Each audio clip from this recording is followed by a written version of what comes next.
Welcome to your Branch Out podcast, where we explore communication, markets, digital behavior, and business signals shaping Southeast Asia. Glad to be here for this one. It's a massive topic today. It really is. Because imagine you're building a flawless, premium digital product. Right. It converts beautifully in Singapore. The metrics are outstanding. The user feedback is just glowing. You feel like you've completely nailed it. Exactly. But then, the moment you launch that exact same product in Jakarta or Manila, your users just abandon it. Yeah, and it's not because the technology is broken. Right, and it's not because the translation is wrong either. It's because the entire experience just feels, well, cold. It feels imported. Yeah. So today, we are exploring the architecture of trust across Southeast Asia.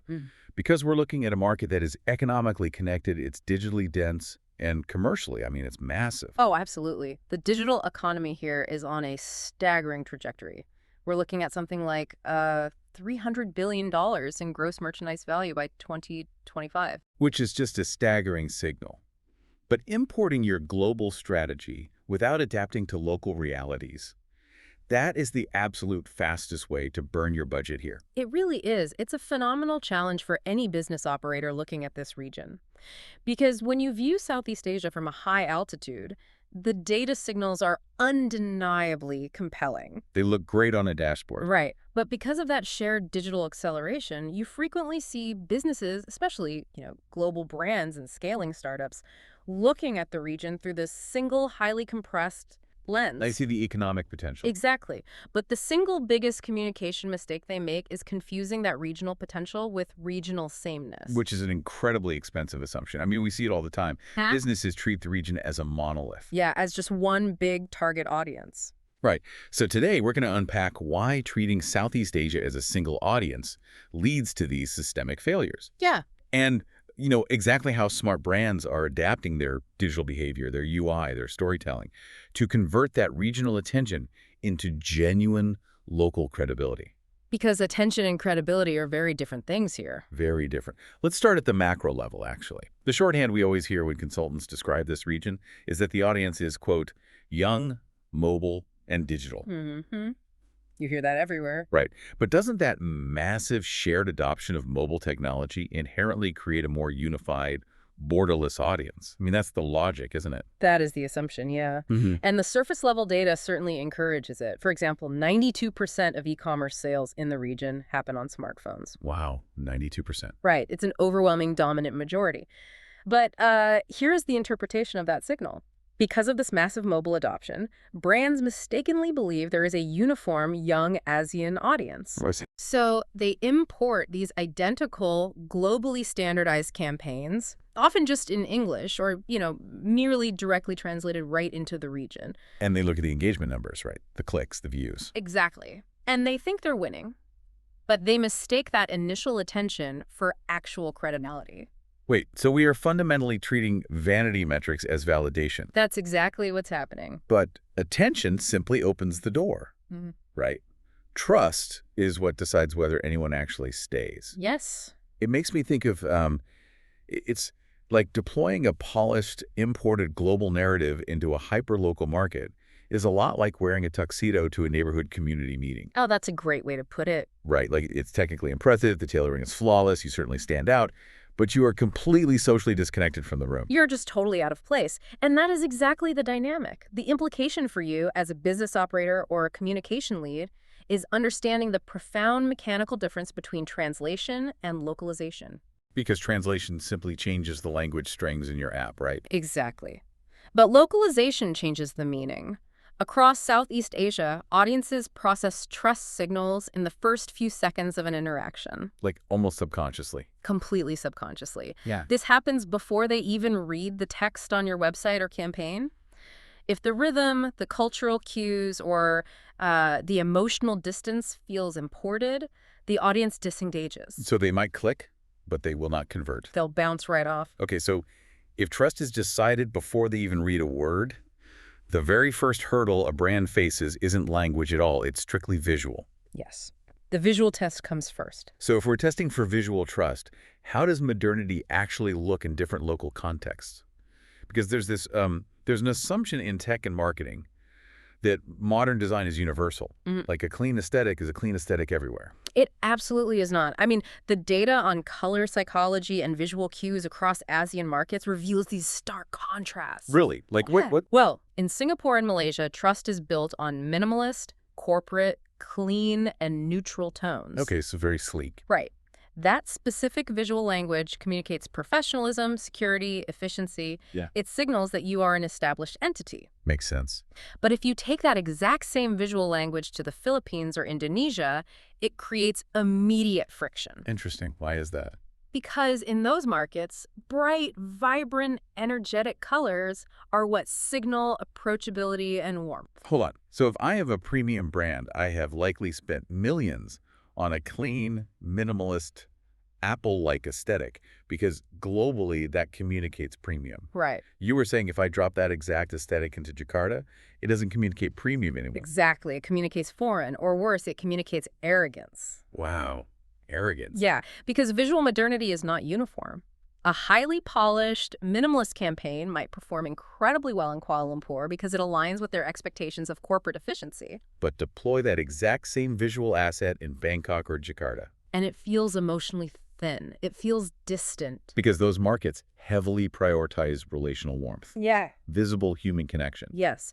So a stark, minimalist interface feels like walking into an empty, sterile hospital rather than a welcoming marketplace. That is a huge disconnect. And we see variations even beyond that. Like Thailand leans heavily into purple and gold. Which symbolizes premium status and royalty there. Exactly. Wealth and status in their cultural context. Meanwhile, in Vietnam, audiences respond highly to red for luck, particularly in calls to action or conversion points. Okay, but operationally, how does a scaling startup or an SME manage this? Because creating, 6 entirely different visual identities and user interfaces sounds like an absolute budget drain. Oh, it would be an engineering nightmare. Right. But you don't necessarily build 6 different apps from scratch. You build an adaptive user experience. Okay, so modular design. Exactly. You utilize modular design systems where the core architecture remains stable, but the visual presentation, like the color weighting, the density of imagery, the presence of human faces, can be dialed up or down based on the market. That's smart. So if your brand relies on a single, rigid visual identity that just refuses to flex, you're actively creating a massive point of friction at the very top of your funnel. You're losing them before they even start. Okay, that makes sense. But let's follow the user journey a bit further. You've nailed the color psychology, you have an adaptive UX, and your app looks incredibly welcoming to a user in Jakarta or Manila. Mm-hmm. Does any of that relational warmth matter if the app crashes because it's trying to load a massive high-resolution hero graphic on a spotty 3G network? It doesn't matter at all. And this moves us directly from visual signaling to digital infrastructure. Right. We have to unpack what mobile first truly means in Southeast Asia, because the definition here is fundamentally different from what it means in Silicon Valley or London. Yeah, the infrastructure signals are actually quite stark. When you look at the region, there is a massive 3x speed gap in mobile internet. It's huge. Singapore averages around 159 megabits per second. I mean, it is seamless. But cross the sea to the Philippines, and the average drops significantly down to about 58 megabits per second, often with really high latency. Right. Yet, despite that variance, mobile technologies still contribute a staggering $950 billion to the region's GDP. Which tells us everything we need to know about how essential these devices are. I mean, in San Francisco, mobile first simply means designing a responsive layout for a smaller screen. Because you just assume the bandwidth is infinite. Exactly. But in Southeast Asia, mobile first is an economic and infrastructure reality. Users in many of these markets are hyper-conscious of data costs. Right, because millions of users operate on prepaid mobile plans. Yes, where data is heavily metered and frankly relatively expensive compared to daily wages. Let's frame that practically. Building an app that defaults to auto-playing high-definition video for a market with expensive metered data, it's like inviting someone to dinner and forcing them to pay the electric bill for the restaurant. That is a brilliant way to look at it. You are literally burning their digital currency. You aren't just slowing down the experience, you are penalizing them financially just for opening your platform. Exactly. And the implication for your business is that your digital products must work flawlessly on 2G or 3G connections. So, progressive enhancement. Yes. Start with the absolute lightest, most efficient version of your service, and only load heavy assets if the user's connection and device can handle it. Furthermore, you have to design for the physical realities of the market. What does that physical reality actually look like in practice, though? Give me an example of a brand doing this right. Look at the Maya app in the Philippines. It's a digital wallet and financial services platform, and honestly, it is a masterclass in local adaptation. Well, a Western approach would try to force a purely digital loop, right? Connect a bank account, transfer funds digitally, keep the user entirely inside the app. Keep it all in the ecosystem. Right. But Maya recognized they operate in a market where cash is still heavily utilized, and formal banking penetration has historical gaps. So they can't just rely on bank transfers. No. So they localized for reality. They allowed users to top up their digital wallets using cash at local sari-sari stores. Wait, so they integrated with those small, independent neighborhood convenience stores, the ones that are on literally every street corner. Exactly. They turned the physical reality of the Philippine neighborhood into a digital onboarding node. Oh, wow. It proves that scaling a digital product in this region often requires deep structural integration into the physical world. You cannot ignore the offline infrastructure if you want your online product to scale. That is fascinating. Okay, so let's say a business gets all of this right. The app has the localized visual warmth. You've optimized the load time so it respects the user's data limitations, and they are seamlessly moving through your funnel. Now comes the moment of truth. The transaction. The hardest part. This is where the wheels completely fall off for a lot of platforms, isn't it? It is often the ultimate trust signal. And it's where the fragmentation of Southeast Asian payment ecosystems can just instantly break your scaling efforts. Let's look at the data here, because we see that 57% of Philippine retail transactions are digital, and that volume is heavily dominated by GCash. Right, which commands an incredible 89% wallet share. It is virtually ubiquitous there. But the moment you cross the border into Indonesia, GCash is completely irrelevant. Right. To operate there, you need to integrate OVO, GoPay, DNA, and you absolutely must offer cash on delivery. Let me stop you right there, because as a business operator, this sounds like an absolute engineering nightmare. Oh, it is. You're telling me I need to integrate half a dozen different payment gateways just for Indonesia, another dominant player for the Philippines, and we haven't even talked about the rest of the region yet. That's the reality. But isn't standardizing across a region just a matter of time? Like, why can't a scaling business just force credit card adoption and streamline their backend? Because a checkout flow is not just a functional utility, it is a cultural artifact. A cultural artifact. I like that. It reflects the architecture of how a society actually moves its money, establishes trust, and manages risk. If you try to force credit card adoption in a market where credit card penetration is in the low single digits, You aren't streamlining your backend. no, you are actively locking out 90% of your potential customer base. Wow. And the landscape keeps shifting. If you move to Thailand and Vietnam, the market is heavily dominated by QR code payments directly at the point of sale, alongside real-time bank transfers. Meanwhile, Singapore and Malaysia lean much more heavily on GrabPay and traditional credit cards. This tells us something much deeper about business strategy in Southeast Asia. You can build the most innovative product in the world, but if you force a credit card checkout in a QR code or e-wallet dominant market, You haven't built a business. you have built a roadblock. Precisely.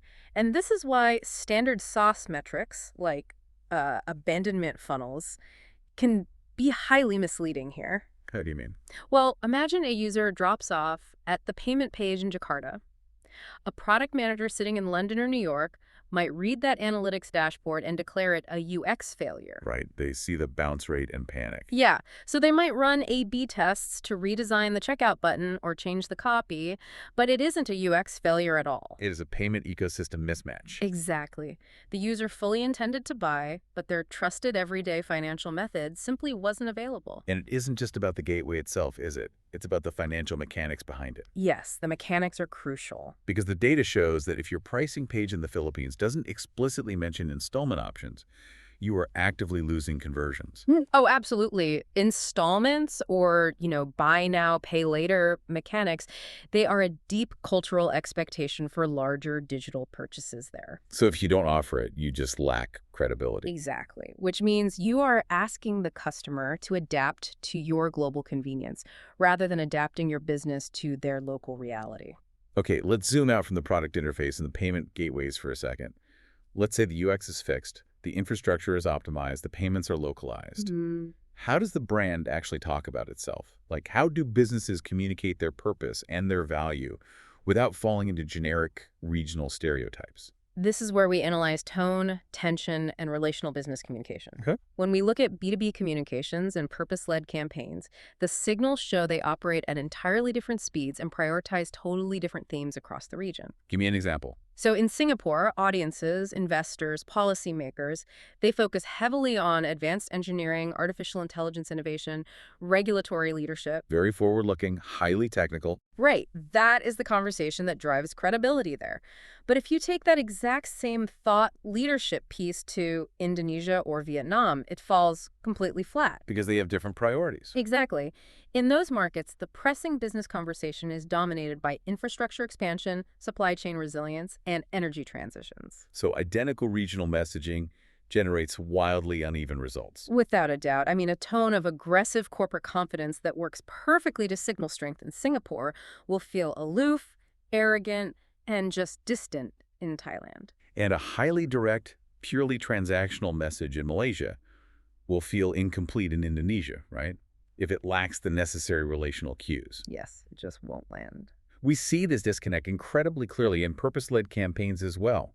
Take International Women's Day, for example. Oh, that's a classic example. Right.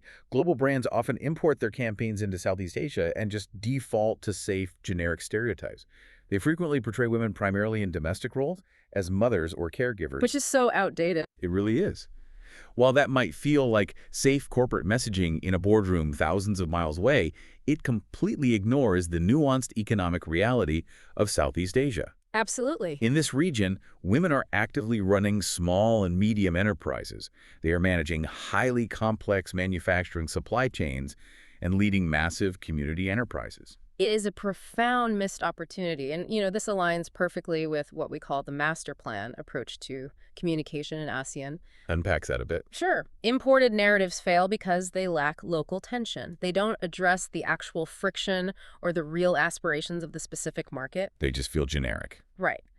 Ideas, campaigns, and products only stick in Southeast Asia when they are locally grounded and prioritize the people-centric why. Like, why does this specific product matter to this specific community in this market right now? Exactly. Southeast Asia relies heavily on relationship signals. Before an audience buys into what your brand is saying, they are subconsciously asking, who is behind this? Who recommended it? And crucially, who is going to answer if something goes wrong? That is so true.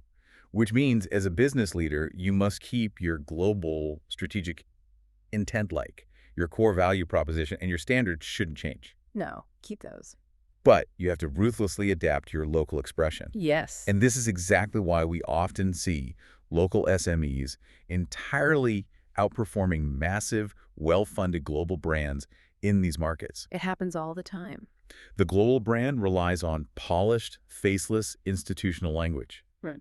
But the local SME utilizes a visible human presence. A founder, a local representative, a community manager. Right. And that human presence builds relational trust exponentially faster. Because attention is just the very top of the funnel. I mean, a viral video or a highly trafficked regional digital campaign might get you millions of clicks. But trust is the definitive threshold. Exactly. Trust is what determines if that imported attention actually converts into sustainable long-term business. So bringing all these signals together, the takeaway for you as an operator, a founder, or a consultant in this region is clear.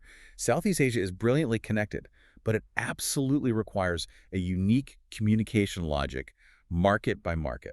You can't just copy-paste your strategy. No. The biggest mistake you can make is not misunderstanding the digital platforms. It is misunderstanding how credibility moves through local interpretation before your digital reach even matters. You cannot bypass the architecture of local trust just because you have a strong digital infrastructure. The two must work in tandem. Before you launch your next campaign or deploy your next feature update, look at your regional strategy and ask yourself a difficult question.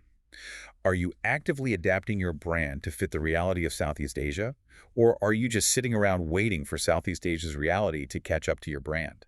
Because in a market moving this fast, the brands that wait lose. That closes our discussion for today. Thank you for listening to Branch Out by Y Consulting. where we examine the signals shaping business across Southeast Asia. Keep watching the signals. We'll speak with you again in the next episode.